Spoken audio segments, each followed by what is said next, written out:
We're just clones, sir. We're meant to be expendable. Not to me.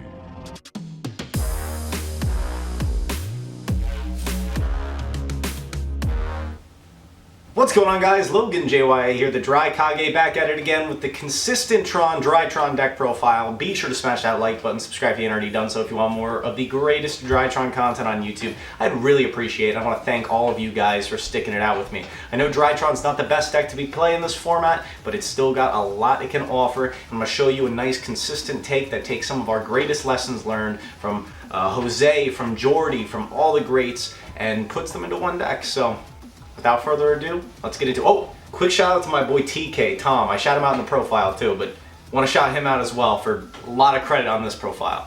Anyway, without further ado, let's get to it. What's going on, guys? Logan JYA here, back at it again with the Drytron deck profile. This is going to be our consistent Tron version. It'll be in the title. We have been going at it for a while. You guys already know we're always at it with the Drytron decks and deck lists and deck list reviews, and that's why they call us the Drytron. And I want to let you guys know that if you please do me a favor, hit that like button, subscribe if you ain't already done so. It helps out big time. It's been a little tricky for me to make content recently just because there's been a lot going on in my life, you know, transitioning to a new job, figuring out new housing arrangements, and a whole bunch of stuff. So I apologize that I'm not producing like 2 videos plus a week and kind of only sticking to one. But hopefully that'll change in the near future. So if you guys want to see more content, please smash that like button. And know that, you know, in this video, we're going to go through my personal build because you guys smashed the like goal on our Drytron review series. And if you guys want to see another series like that, be sure to like this video. So without further ado, we're going to hop right into this. I want to flag right now, this is a 41 card main deck, but it could easily become 40. I said this is consistent Tron, and I know it's ironic that I'm saying I'm playing 41. That's because I'm iffy if I want to cut this card or not. But we'll talk about it when we get there. And without further ado, let's get into it. Of course, stick around to the end because you know there's going to be a combo tutorial. It's going to be a modified version of the Jordy lock. And yeah, we're going to talk about a lot of things like side deck strategy and all that good stuff as we go through. So without further ado, let's hop into it. Alright guys, so first things first, we got triple copies of Alpha, triple copies of Zeta, triple copies of Gamma, and triple copies of Delta. I want to give a quick shout out to my boy TK, my friend Tom. He helps me put together this list. The whole goal was to be as consistent as possible and never fail to see minimum 2 names in hand without playing cards like Pot of Prosperity. The idea is that we want to rely on our engine to do most of the work, and I'll talk about that more later when we get into side decking strategy, and after we get through the entirety of the list, you'll kind of see what we mean here. But we are sticking to an even 40, but technically 41 with this current build. However, there is easy room to cut, and one of the cards that I would consider cutting is 1 Gamma or 1 Delta. I'm going to talk about that right now. It's one of those 2, but right now we're sticking to the logic of playing 3 of every name, except for that one that, you know, he who shall not be named. Moving on. Triple copies of Diviner. We are still playing Diviner strats in this build. It's not like the branded Drytron deck list. We are doing things a bit more traditionally, our way, Jordy's way, although we do have Council of Drykages that do discuss things like this. This is how I currently choose to play the deck. And fortunately, it's done okay for me. You know, recently, only real accomplishment with it recently was like top 4 at locals. Unfortunately, I just haven't been able to get out and play as much as I'd like to. But you don't worry, boys. We'll be taking new and innovative Drytron lists to different events in the near future. I'm sure of that much. Artifact package, 1 Lancey on 1 Scythe. I think playing both is very important, so you have coverage for all matchups, even game 1, so you're able to see what your opponent is playing somehow, or you know, you have the ability to reach for the second artifact off of the Dagda. You want to have both ready to go and lock and load, because this one's especially important against the Flunderees, and this is important against everything else. Again, people will disagree with me when it comes to playing the DPE package. A lot of people are actually shifting away from it in Drytron, and maybe even make the argument that that makes our Drytron deck less consistent. But what it does give us is resiliency, a fallback plan, and a whole lot more. Sometimes the Drytron cards are good enough to push through anything, and sometimes they need a little bit of extra help. So that's why we are playing these engines. And also, we want to take advantage of it while it's legal, guys. Come on, Scythe's going to get banned soon. And Verite might as well, too. So let's enjoy it while we have it. A key combo piece is the Chaos Valkyrie. Again, this is a huge shout out to Jordy. The Jordy lock, which has been reinvented as the Logan lock, and then Jordy's clapped back with his own version that I cannot disclaim anything about at the moment, but I will tell you guys that it is really cool. So we might have, after he wins his Nationals, another Drytron deck profile from the GOAT himself, and maybe you'll have a fresh one for me after I win YCS Hartford. Moving on, we got our bricks for the DPE. We are still playing it. I made that quite obvious earlier, so 1 plasma, 1 celestial. Again, I love the logic of doing the double plasma, but I can't give up the celestial draws. I really can't. So if I get locked out with a with my DPE getting hit off, it's unfortunate, but that's why we also have to be very aware of when our opponent could go for a dark and force us into special summoning a name. And also got to be careful of that DD Crow, right? So sometimes you want to be strategic when you're actually putting that DP into the grave and activating its effects. There are certain situations where you will not declare to bring back DPE because you have game locked up in a different way. Your opponent's at such a disadvantage. You don't want to let them have that one chance to DD Crow or call by you and have the game be instantly over because you cannot summon on your next turn. So there are times where you're strategically going to decide to not summon back DPE. I'm just putting that out there. It's come up for me several times. Moving on, ritual lineup, the 1 Draco Nids. Draco Nids is essential in a build like this. There's a lot of times where you're going to search into your hand just to have it in case of an emergency where you need to still ritual summon, but your board got Nibiru'd or you lost control of Drytron monsters. He's still a machine in your hand that you can use for your ritual summons if the need arises. Say you need to hold names like Gamma. Situations like that will come up. And of course, he's a game ender. He was what lets you play through Scythe, even though Scythe has fallen out of prevalency. He also lets you play through some of the more obnoxious branded boards after you deal with the interruptions. He's a great guy to slap down on there that not only clears off what's left of the board, but lets you also be prepared into the follow-up turn. Also, Skill Drain is still a card. We got to be able to play under it, and Draco Nids is one of the cards that lets you do that because he's a 4K beat stick. Moving on, Megalith package, 2 Ophiel and the 1 Fool and the 1 Bethor. This is the standard package that we are trying to institutionalize. Guys, it's all about 2 Ophiel. Of course, we talk about that during the combo tutorial, but yes, that's very important. 2 Ophiel, 1 Fool. That is the way to go. And then finally, here's another cut we made. We've got 1 Natasha, 1 Ben 10. We cut Ida 10 because it's not necessarily essential. Took a page out of Jose's book, aka our branded Drytron goat, Drykage, good friend, and we took a page out of his book. Ida 10 is not really necessary. In fact, you can still do full combo with 1 name plus Diviner, with only Megalith Fool being your bridge piece to get you into Beatrice to send more names. So there are still ways to play. And of course, it's not full combo like the standard combo, but it is still ending on a very formidable board. It's full combo is not as clearly defined as it used to be. It's not ultimateness with a bunch of negates in hand. So there is some leeway there. That's it for the rituals. We're gonna move on to the spells. I'll go through these as fast as I can. Again, this is a consistent Drytron build, even though we're at 41 cards, so I know kind of an oxymoron. We have Triple Nova, 1 Fafnir, and 1 Medionis Drytron. Again, no need to play 2, although with the prevalence of DD Crow, I'm not gonna like shame people who play 2. I respect the decision, but in our particular build, not necessarily the most necessary thing, in my opinion.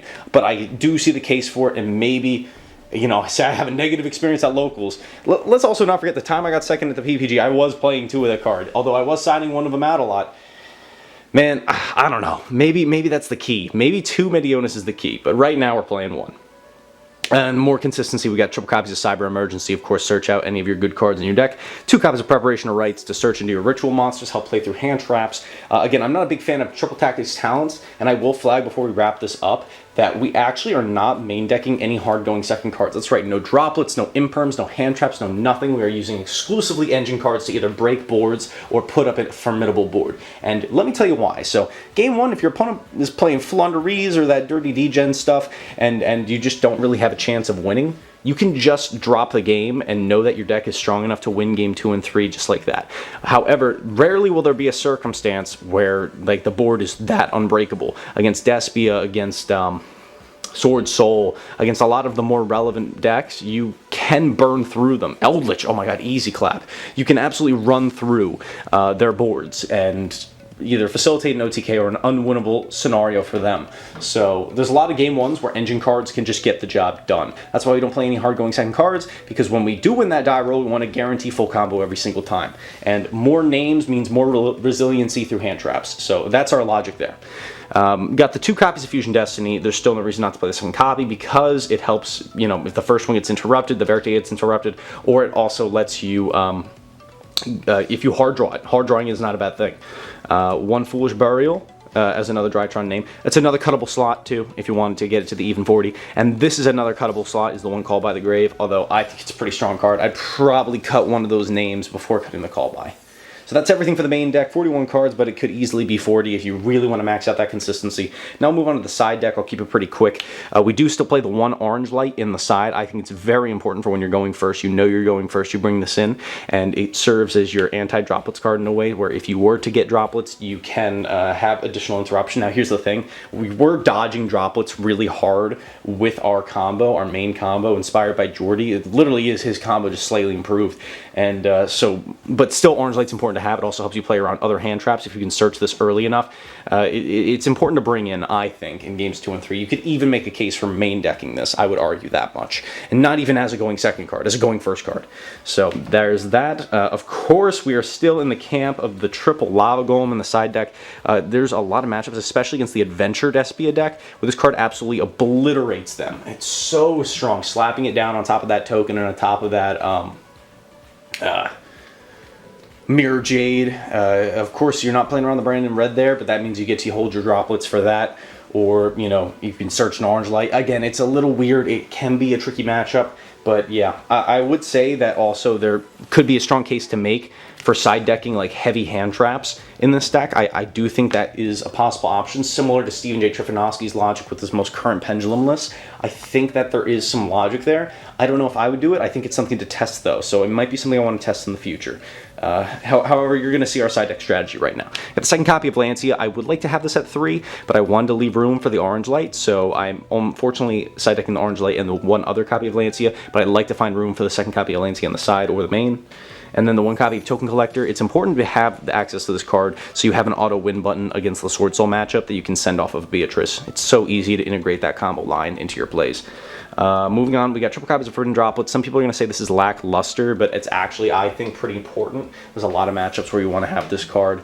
For example, against Flunderies, Diviner plus Droplets can help out the entire board. Obviously, Twin Twisters plus Droplets is really, really, really good in that matchup. So I think it's important. Even though it's not a win button, it's good to have. Sword Soul, it's really good to have as long as they don't set up the Arc Light. Again, it's circumstantial, so people are going to, you know, kind of poo-poo on this idea, but I'm telling you, I still think it's pretty important to play. So we are playing the Droplets. Just Droplets plus Diviner is such a good board-breaking combo. Moving on from there, this is absolutely mandatory. It's triple copies of Twin Twister. It's not for the Prank Kids reason, it's more so for the Flunderies reason. I gotta be honest with you guys here, we do kind of fear the Flunderies, so Twin lets you knock out that trap card before they hit main phase. And finally, for the trap cards, I got the one copy of Red Reboot. Again, this is for the trap decks or for the flippin' Flunderies, the Harpy's Featherstorm. I bring this in every time against Flunderies. There's no reason not to, because you can stop the trap or you stop the Featherstorm. Featherstorm literally kills you, so you have to at least try to stop it. And we got 2 copies of Evenly Matched. I'd like to bump this up to 3 as well. This is another one that I'm very interested in bumping up to 3. So if you guys have recommendations for the side deck, I'd love to hear them. Now, I know we've done this in a bit of a different order than normally. We are going to go into the extra deck, but before we hop into it, I want to give a quick shameless plug to Your Playmat. Check them out if you want to get your own artwork on your own sleeves in high quality. Check them out and use my link in the description down below. Helps us out big time. And if you wanted to, you could get some of these. I'm thinking about doing a wave 2 with some brand new artwork. You guys already know what the new profile picture looks like, so definitely consider that. And also a quick shameless plug to the GG for Free, our free tournament series on Wednesdays at 6:30 p.m. EST. We got some new prizes for you guys. If you're able to rock into first place, I've got a whole bunch of secret rare first edition near mint Ben 10s, and you have the option of having them signed by yours truly, the Drytron, or not. You know, you can just get them and play them with it. Anyway. So let's get into this extra deck real quick. First things first, we got 2 copies of Moy Beta Fafnir, nothing to explain there, absolutely mandatory. A little bit of glare, apologies. The 1 copy of the Abyss Dweller, this is part of one of our main combo lines, the Geordie Lock, so of course we're going to play it. Got the 1 copy of the Beatrice to go along with it. Very important, because it's a combo piece. It's not in the main combo line, I don't believe, at this current point in time, but it gives you so much utility. There's a lot of times, of course, you already know, 1-name hands, you need Beatrice to get you into Gamma, which gets you into Moy Beta, which gets you into Alpha. You know, things like that. Moving on, we got the 1 Downard and the 1 Zeus.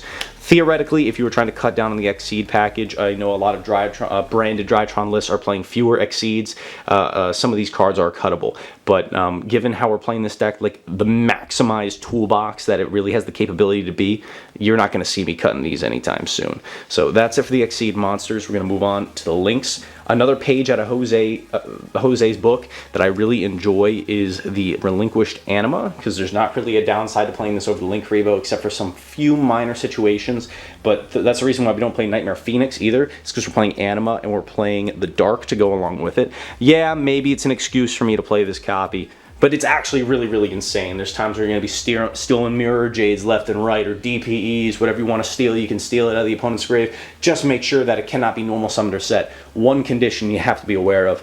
On top of that, we got the Verte, the Dagda, all self-explanatory, and I am still playing the Boral Sword, me personally. We're playing Natasha in our build, again, toolbox-oriented. We're still trying to link climb, so we do continue to play the Boral Sword.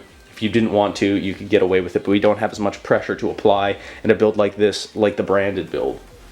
Fusions, the one Entis to send off of your good friend Diviner, and the DPE mandatory, you already know. And then for our synchros, we got the one Arclight, of course, and the one copy of Baronne de Fleur. So that brings our full deck list to a close. Again, guys, we're not done yet. We've got a combo tutorial for you in case you're unfamiliar with the Geordie/Logan lock, you know, the one that we continue to innovate. This is going to be the basic version of it, as well as a slightly modified version for a one-name hand. So stick around and check that out. Let's get to it. All right, guys, we're going to be doing some combo tutorials now. First, I'm going to show you something a little bit different than usual, and if you want the standard Alpha Zeta combo, I'm going to speed run it at the end of this video, so stick around till then. But today I want to show something a little bit different. We're actually going to be starting off with the two worst names in the deck, Delta and Gamma, and we're going to be doing a full combo with this. Now again, this isn't going to be as comparable to an Alpha Zeta board, but I'm going to show you what you can do with these two names uninterrupted. Or if your other names end up getting interrupted, say you open Zeta on top of this and Zeta gets Ash for whatever reason, then I'm going to show you how you can still end on a very formidable board. And I think there's a lot of lessons you can take out of this and little bits of utility that you can think about when you're doing your combos. So without further ado, I'm going to show you how to combo with just these two names. So the first thing you're going to do is go Gamma Effect, pitching the Delta to summon itself and summon back that copy of Delta like so. You're going to overlay these two monsters to summon out the Moy Beta Fafnir. Boom. Moy Beta Effect will then send from deck to grave. So here we're actually going to send a copy of Alpha from deck to grave like so. Now we're going to use the effect of Alpha, tributing the Moy Beta. Again, this is under theory that you have no additional rituals or names in your hand. Now, mind you, that situation shouldn't come up too often in this consistent build, but it is always a possibility. So I'm showing you how to do it on the most low resources possible. And don't worry, we'll be summoning Moy Beta again later. So you summon your Alpha, that grabs you Ben 10, you already know. Then we'll use Delta, since we hasn't used this effect yet, we'll pitch off the Ben 10 to summon itself. And again, we're doing it under theory, just blank hand, empty hand, no spell, no ritual spells, no ritual monsters, so we're not going to go for the free draw, but of course you would get it if you had one of those things in hand. Ben 10 here will add you Diviner. We'll overlay these two monsters again for the second copy of Moy Beta. Of course, we will not be sending off of this Moy Beta, but he will be important just to have on the field, so we'll summon him up so we can use our extra ritual summons. We'll then normal summon Diviner, use Diviner's effect. Again, sorry guys, I'm just trying to not have too much glare.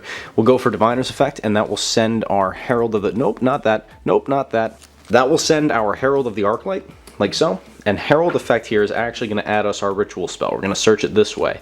Next step, we'll activate that Medionis for our first ritual summon. We'll detach off of Moy Beta Fafnir, summoning back the Ben 10 from the graveyard, like so. Then we'll overlay our monsters to summon out Beatrice. Then we'll use Beatrice's effect, detach to Foolish Burial. It's important here that you detach the Ben 10 into the graveyard, okay guys? So make sure you detach the Ben 10. We're actually going to send ourselves a copy of Megalith Ophiel. Now you can send Ophiel or Fool at this point, it doesn't matter. It just matters if you want to keep the extra copy of Fool in deck or not. So it really doesn't make a difference. If anything, we'll send Fool here because it really doesn't make a difference. Then we'll activate the effect of Medionis Engrave, reducing the attack of the Moy Beta Fafnir, and then we'll activate that Medionis, detaching off Moy Beta to summon back that Fool like so. Then we can use Fool's effect on field, targeting Ben 10 to add it back to hand. And now we use Fool's effect on field once more to ritual summon from deck, pitching off Ben 10 to special summon Ophiel. We'll use Ben 10's effect and Ophiel's effect to search out a copy of Bethor and a copy of Chaos Valkyrie. And this is where the options come in, okay guys? You also, will flag, you don't have to search the Bethor, you can ritual summon it from deck, but I like having the extra option in hand just in case your board gets broken, you have extra ritual materials in hand, and you have access to the Bethor, easy access, say Alpha gets negated or for whatever reason. So, there you go, you're locked and loaded. Now, here we go, we have options here, right? So we're out of ritual summons clearly, because we already reduced and add back Medionis. But we have 4 bodies on field with the ability to easily summon a 5th. I'm going to show you the different things you can do with your board in this current state. So if you wanted to, you could go for DPE Scythe plus Fool, and if you're wondering how to do that, it's actually pretty simple. You could take these 2 guys off, link them into Dagda like so, and then you can special summon your Chaos Valkyrie from hand, link these 2 off, and then summon Verte underneath, and then use its effect, of course, sending Fusion Destiny, triggering Dagda to summon DPE and Scythe, and you still have the Fool pops locked and loaded on field. Currently level 6, you contribute it and the Scythe that you summon to blow up 2, and not to mention you also get a set for a Lancia off the Dagda on top of that. So that's one thing you could do. You also could do this. We'll flag that I forgot to banish the Herald of the Arclight, but you know that that's how we were summoning the Chaos Valk. Again, we've got all the monsters on the field right now. Another thing you could do is overlay these 2 for an Abyss Dweller, if you so were inclined to do so. And then you could use the remainder of your monsters on the field. You could either go into Dagda here, use Dweller to trigger and get Scythe, and then link off the Dagda and the Moibeta into Verte to get your DPE, or you could leave the Fool on field, take these 2, and go straight into go straight into Verte to summon DPE, and you'll be ending on Dweller. So you can get Dweller Fool plus DPE, you can go Dagda Scythe plus DPE, you've got a few options, right? So it just depends if you want to keep the Fool or not, and you will have a Dweller on top of it if you choose to go this route.